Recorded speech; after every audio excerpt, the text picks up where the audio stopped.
মানে এইটা দেখে বুঝতেই পারছেন কি ট্রিটমেন্ট হতে চলেছে। এটা একটা পুরো প্রি আইব্রো ভাতের একটা প্রিপারেশন। কি কি রান্না করেছে আগে বল, কে রান্না করেছে সবকিছু?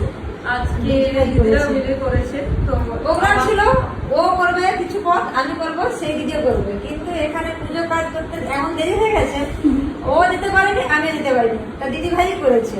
রেখাদের জন্য মেছেদাটা আমার ভালোবাসার জায়গা হয়ে গেছে। মানে আমি আসছি বারংবার, এই নিয়ে দ্বিতীয়বার এলাম। মেছেদার মানে আশেপাশের কিছু জন মানুষও আমার সাথে আজকে দেখা করতে আসবে, যারা কিনা প্রতিনিয়ত কাজ দেখে, ভালোবাসা দেয়। কিন্তু আজকে কি কি রান্না করছে আগে তাই বল। এটা হচ্ছে গয়না বড়ি, যেটা আমাদের হ্যাঁ, এইখানে এই দেখো, এইটা হচ্ছে গয়না মুড়ি। মানে আমাদের প্রত্যেক বাড়িতে মানে 1 মাস ধরে গয়না বড়ি দেওয়া হয়, যেটা সারা বছর প্রত্যেক বাড়িতে খাওয়া হয়। এটা নিজের হাতে করে আমরা দিয়ে থাকি। তো এটা একটা গয়না বড়ি, পোস্তর উপরে এইগুলো হয়, বিভিন্ন রকমের ডিজাইনের হয়। হ্যাঁ, এইগুলো পোস্ত। তারপরে এটা পটল ভাজা আছে। ও এখানে দেখো পটল ভাজাটাও কি সুন্দর করে ডেকোরেশন করা। কলকাতার মানুষের তো ধৈর্য নেই। তো তারপরে এটা ভেজিটেবল চপের মতো, কিন্তু একটু আলাদা। তো ওটা খেলে তুমি বুঝতে পারবে। এটাও বাড়িতে বানানো। হ্যাঁ, সব বাড়িতে, কোনো বাড়িতে থেকে আসে, সব সব বাড়িতে। বাড়িতে বানানো। তারপরে বেগুন ভাজা আছে, আলু ভাজা আছে। আর এটা হচ্ছে আমের কাসুন্দি, এটা বাড়িতে বানানো নিজের হাতে। ঝাল টক না। ঝাল মিষ্টি তিনটা আচ্ছা, মিষ্টি। আচ্ছা। আচ্ছা, এটা হচ্ছে শাক চচ্চড়ি। শাক চচ্চড়ি। আর এটা চিংড়ি পটল চিংড়ি, কিন্তু যেটা আমরা খেয়ে থাকি তার থেকে একটু আলাদা, একেবারে ঘরোয়া পদ্ধতিতে করেছি।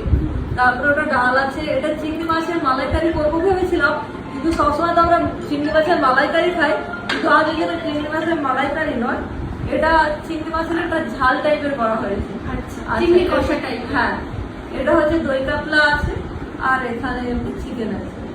এটা দই কাতলা, এটা চিকেন, আর এটা দই দই আছে, মিষ্টি আছে। মিষ্টিটা এখন মিষ্টি থামস আপ। আর ওখানে এখানে ধরছে না আপাতত। আমরা যে গাড়িতে এসেছি সেই দাদা সব নষ্ট করে খেয়ে বলেছে, দেখেই পেট ভরে গেছে। আমরা এখনো রিস্ক নিইনি, অপারেশন শুরু করিনি, তার আগেই আপনাদের সঙ্গে শেয়ার। তাও আমার মনে দুঃখ, আমি নিজের হাতে সবটা করতে চেয়েছিলাম। বাবা কখনো যার কিনা আজকে মানে পার্লার ওপেন, সে আজকে এত কিছু নাকি রান্না করবে বসে। ও একদিন জেনে না হয় আমার করে চলে যাও। হ্যাঁ, হ্যাঁ, হ্যাঁ। সকাল থেকে আমি নিজের হাতে সম্পূর্ণটা করে তোমাকে খাওয়াতে চাই। একবার কাছ থেকে দেখাবো একটু খাবারগুলো। প্রত্যেকটা দেখেই না কি ভালো লাগছে, মানে আন্তরিকতাটাই হচ্ছে আসল।